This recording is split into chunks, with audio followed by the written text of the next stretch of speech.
and welcome to my channel, Lux Lux Lucem. I am Frank. Today we are going to look back at the wave's evolution since the first model, as well as my nearly 25-year experience with the Leatherman Wave. So let's take a look at that together. I got the first model, the Wave Original, in 2001, which came out in 1998.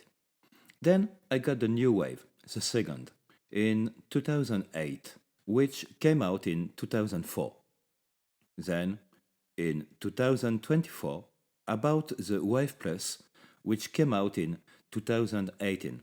I'd like to start by saying that I have nothing against Leatherman or the Wave. I like both. The Wave is the first Leatherman players loved. The blades were finally accessible from the outside. But when something goes wrong, you have to say so and not be complacent. From left to right, you can see the Wave Original, then the new Wave, and finally the Wave Plus, each with its original chassis. By the way, let's start with the chassis.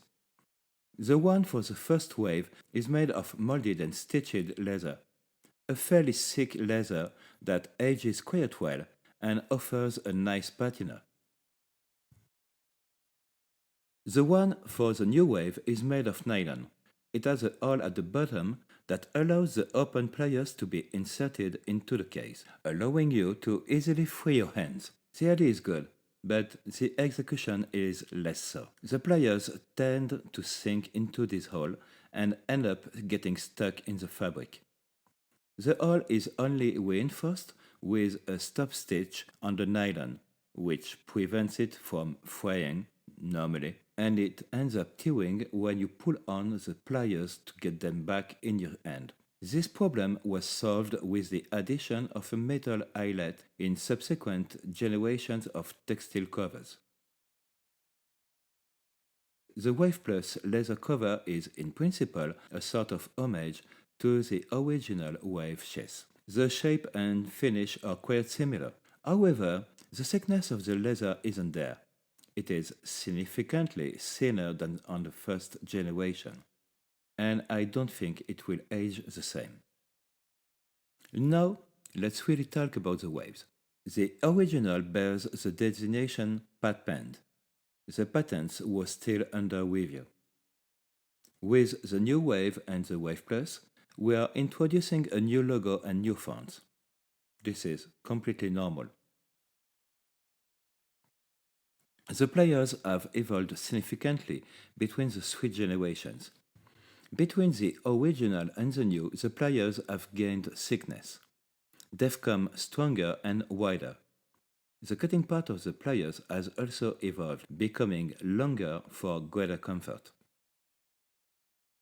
The third generation is distinguished above all by the addition of replaceable carbide inserts. This is a real plus. If the cutting pliers become worn or break, you can change the insert and you're good to go. As for the blades, the main evolution occurred between the first and second generations. The blades were quite limited in height. Combined with one end opening, the thumb was regularly exposed to cuts. With increased blade height starting in the second generation, the problem was solved, thanks for our thumbs. Aside from a longer blade height on the new Wave and the Wave Plus, there have been almost no changes to the blades. The shapes and sharpening type have remained almost identical. The blade steel is decent. It's 420 HC, quite strong and yet easy to sharpen. It's a steel suited for this type of product.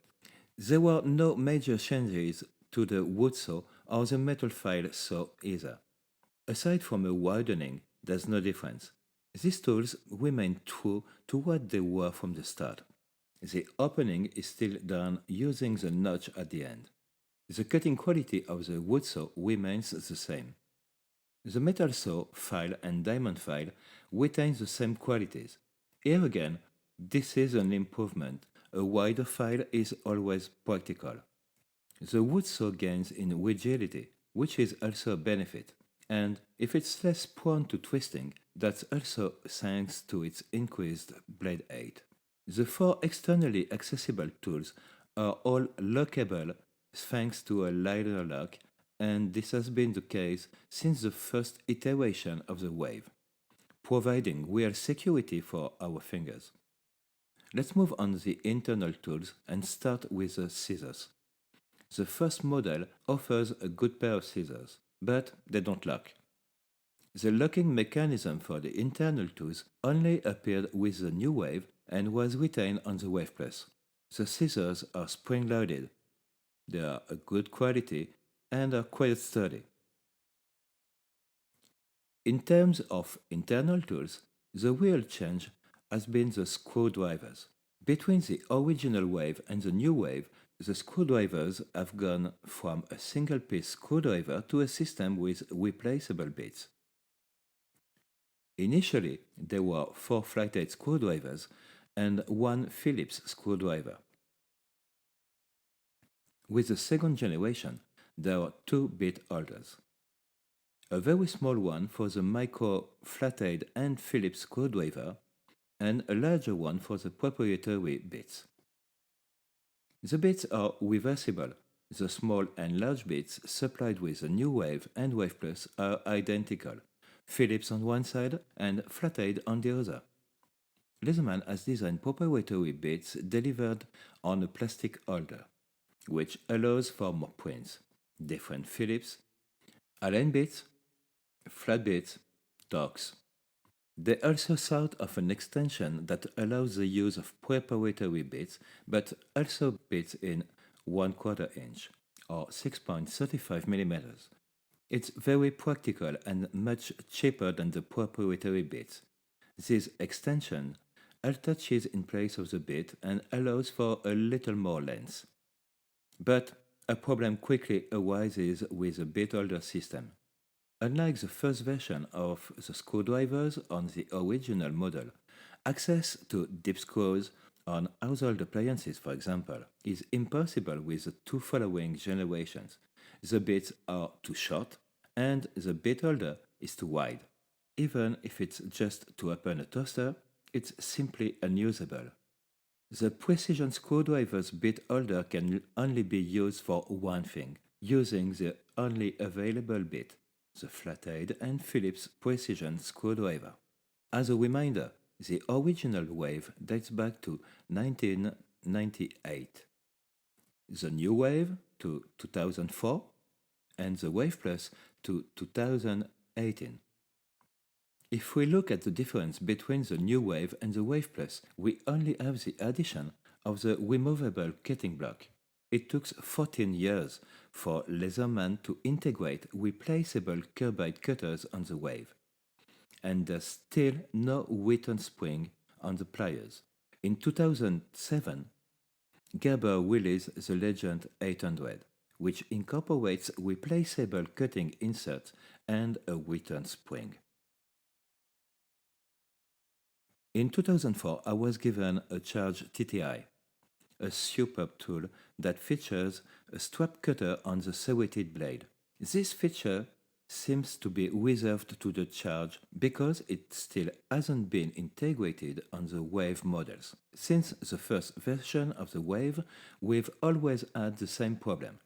When you try to extract one of the internal tools, all the others follow. It's almost impossible to open one tool without opening a second one.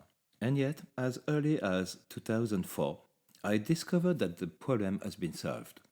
But not by Leatherman.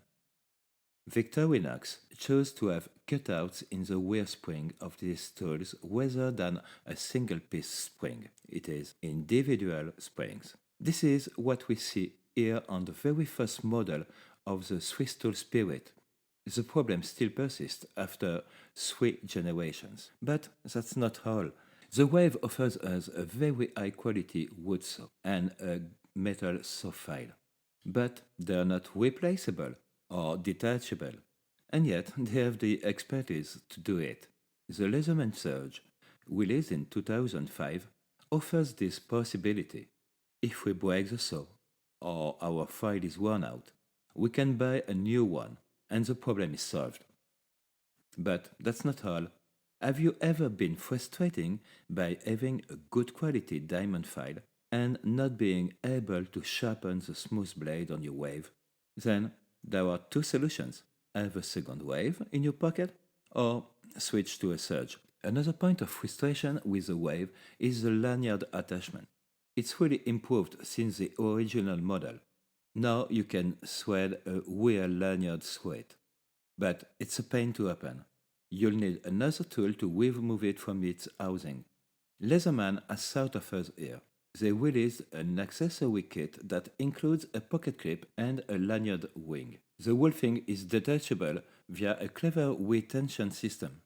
This mechanism arrived with a new wave and has been retained on the Wave Plus. You insert them on the axle side, and the blade lock holds the clips or removable ring in its place. It's really practical to be able to easily remove a pocket clip that can be awkward to hold, or to remove a lanyard that isn't always necessary. However, there's a lot of play on this accessory. It's wobbling. Once again, I love the Leatherman Wave, but it's not without its flaws. The proprietary screw bits are expensive and not available in all prints. The diamond file or the non-detachable saw are extremely frustrating, especially when you have a dull main blade and don't have the tools to sharpen it. The internal tools that all open when you open just one are annoying. The lack of a strap cutter on the Wave's serrated blade is very petty, given the current price of a Wave. The replaceable cutting block, which only arrived in 2018, is a good idea, but why not take advantage of it to add a return spring to the pliers? Short screwdriver bits with a wide bit holder are useless if you need to access a deep screw. And one last, not insignificant point. Did you notice that I switched from the steel models to the black oxide model? Well, it's no coincidence. This surface treatment could be summed up as a controlled pre-oxidation. It protects the tool from rust, and that's my point. All my Leatherman are prone to oxidation on the tools or inside the handles. This is a problem I've never had with my Victorinox or sock pliers, for example. And yet, I treat and maintain them the same way. My appreciation of the Wave is ambiguous. I love it because it paves the way for a new generation of multi-tools whose essential tools are accessible from the outside. But at the same time, I have been frustrated so often by certain aspects of its design that I can't fully appreciate it. And I must admit that the optional or proprietary accessories tire me and ruin my wallet. So, why do I insist on buying one for each new model? Perhaps out of sentimental attachment to the original. I regularly tell myself that the evolution of the wave over 3 generations or 20 years is simply slow. It's wasted time that could have been used to make this tool perfect. And it's a shame. I have a few replacements for the wave in mind. I already told to you in a previous video about the Gerber Legend 800. I'll post a link at the end. And soon, I'll be making videos on the Charge, the Surge, the Swiss Tool Spirit, the Power Tool, because they are good candidates for replacing the wave. So, if you enjoyed this video and want to see more, please subscribe. Please like, share, comment. It really helps out the channel to grow. Thanks for watching. I am still Frank and you're still watching Lux Lux Lucem. Take care and see you soon.